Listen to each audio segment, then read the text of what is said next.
Masya Allah penjelasannya Pak Ustadz. Ya, Masa. Itu benar-benar menyentuh banget Pak Ustadz ya. Kalau misalkan Alhamdulillah. bisa ditarik sedikit kesimpulannya berarti kita benar-benar harus bijak banget dalam bersosial Betul. media berarti Pak Ustadz Jadi ya. sebagai orang tua Mbak Marsa, kondisi zaman sekarang jadi tidak bisa seperti zaman Ustadz kecil, di mana anak salah melotot, tidak bisa. Jadi bagaimana kita bersikap, bersifat, menempatkan posisi kita sebagai orang tua iya, sebagai sahabat iya, sebagai kakak juga iya. Wih, jadi mendampingi dan memonitoring terus ya Betul. pastinya. Dan ini kebetulan juga netizen kan banyak yang pengen nanya sama Pak Ustadz. Kita Silakan. kasih kesempatan aja ya Pak Ustadz Bangga, ya. Ini bangga. udah ada yang nanya juga nih dari sosmed. Kadang-kadang soalnya kalau netizen pertanyaannya kalau nggak dijawab-jawab, julid langsung Pak Ustadz. Iya. Langsung komentar hate speech nanti nih. Head comment nih, Ustadz. Anak saya kecanduan games. Waduh, jangan sampai sakau nih ya kecanduan. Sampai-sampai dia kabur dari rumah membawa motor. Waduh, untuk membeli voucher games. Bagaimana saya bisa menyembuhkannya? Silakan Pak Ustadz. Gimana? Ya, buat ibu atau bapak yang memang anaknya sudah terlanjur kondisi begini, Udah kecanduan games. Memang di sini dibutuhkan kesabaran, ya, ketekunan dan juga keistiqomahan. Kesabaran, tolong jangan pernah berhenti di saat kita selesai sholat, lebih-lebih di waktu-waktu yang mustajab, di sepertiga malam untuk menengadahkan kedua tangan kita berdoa kepada Allah. Ya, bukan maksud menggurui. Seorang Nabi Allah Ibrahim aja sampai mencontohkan dalam Quran yang padahal Nabi Ismail belum lahir saat itu. Masih dalam kandungan di mana Bunda Hajar. Nah, ini boleh dipakai di surat ke-37 As-Saffat ayat 100. Ya, tolong jangan pernah berhenti. Bahkan kalau perlu diwiridkan. Ya doanya, karena biar bagaimana Mbak Marsa kita harus yakin ya di mana Allah lah yang membolak-balikan hati hambanya. Itu nggak boleh kita abaikan. Yuk, di mana doanya Nabi Allah Ibrahim memakai dan Allah menyebutkan dalam firman-Nya surat As-Saffat ayat 100, Rabbi habli minas solihin. Rabbi habli minas solihin.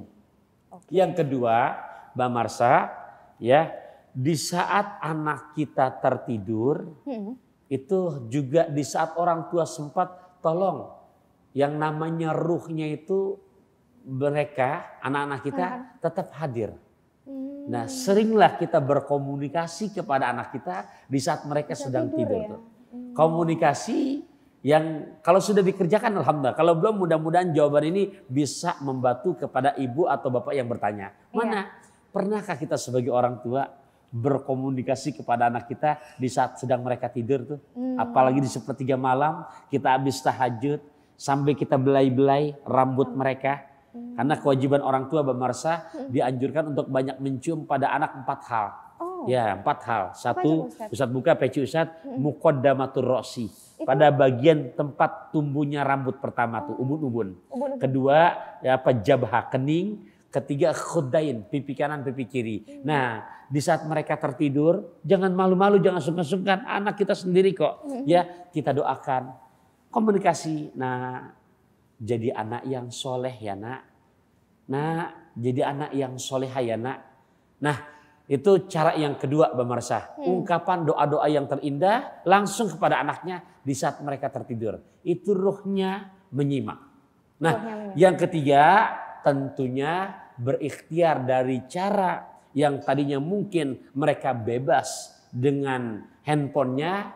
Yuk pelan-pelan ada jam-jam yang telah ditertibkan oleh orang tuanya. Semoga bisa menjadi pelan-pelan gitu ya, tidak ada hal yang mustahil gitu ya. Betul Mudah-mudahan sekali. dengan kayak gini bisa mengatasi kecanduannya tadi ya. Amin ya rabbal alamin. Nah, ini juga kasusnya orang tua yang ini menasihati anak perempuan nih sobat. Ini ya, ada anak perempuan saya, ini gimana caranya supaya berhenti membuat konten TikTok. Namun ia nggak mendengarkan. Apakah di akhirat nanti Allah Subhanahu wa Ta'ala akan tetap menghukum saya? Waduh, ngeri juga ya, karena tak mampu mendidik anak dengan baik. Nah, ini padahal udah nasehatin nih Pak Ustadz. Ya. Gimana nih kalau kasusnya kayak gini? Apakah Jadi, dihukum nih? Betul, Mbak Marsa, ya yang namanya orang tua itu memang selaksana makan si buah malakama.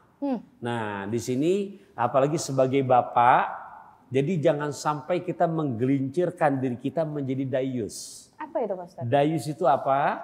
Ya, salah satu calon penghuni neraka yang tulen, yang dimana sebagai seorang bapak tidak ada rasa kecemburuan di saat istri atau anak gadisnya, yang dimana anak gadisnya sudah akil baligh, tapi mohon maaf dalam tanda kutip masih berani kesana kemari obral aurat.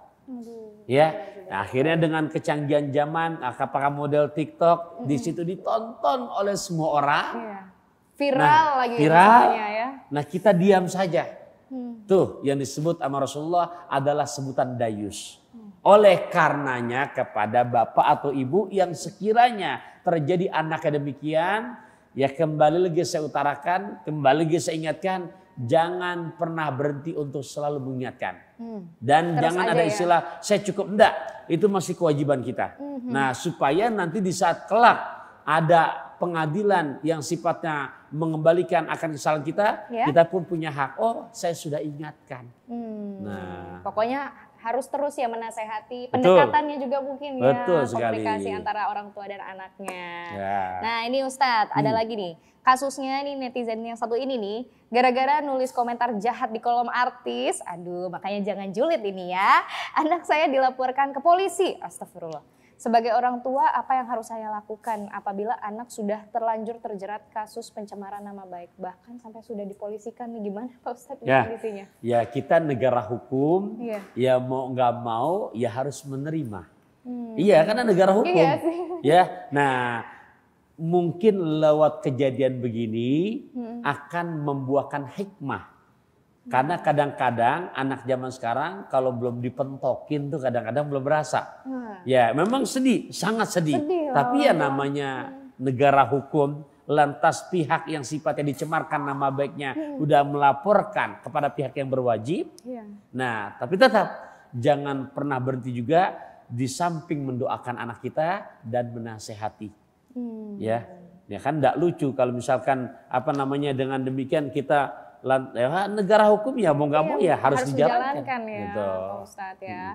Oke, dan ini memang kasusnya ini kan terjadi banyak banget gitu di kehidupan kita sehari-hari. Bahkan kalau misalkan kita dalam bersosial media aja kadang-kadang suka kata apa bisa berubah apa gitu ya. Jadi kadang-kadang suka miskomunikasi sendiri harus di sosial hati-hati. media.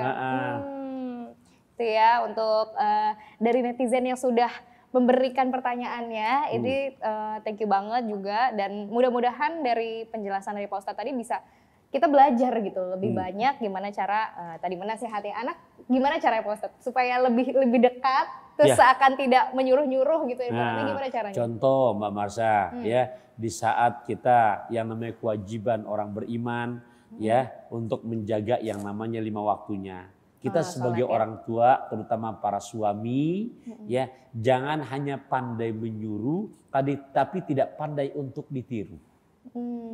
Dalam arti praktek langsung, karena anak sekarang nggak bisa kayak dulu, sana ke masjid sholat.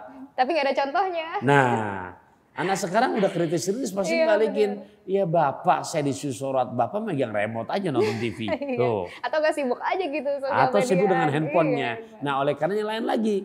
Ketika kita langsung mereka melihat dan kita siap untuk ditiru. Dalam kondisi sudah rapi, terkumandang adzan, baik maghrib maupun isya. Nah kenapa ya? Yuk kita sama-sama. Ini akan sangat terasa kepada mereka. Kenapa? Karena kalau bahasa agama itu langsung dakwah bilhal. Dakwah langsung dipraktekkan. Dakwah langsung dipraktekkan. Bahkan ini jadi pahala juga buat orang tuanya berarti Pak Ustadz ya. Waduh, nanti kita akan bahas lagi. Dan tentunya dengan pertanyaan-pertanyaan yang lebih sulit lagi Pak Ustadz. Oke, siap Pak Ustadz ya? Insya Allah. Oke, jangan kemana-mana ya Sobat Muslim. Tetap di Share It.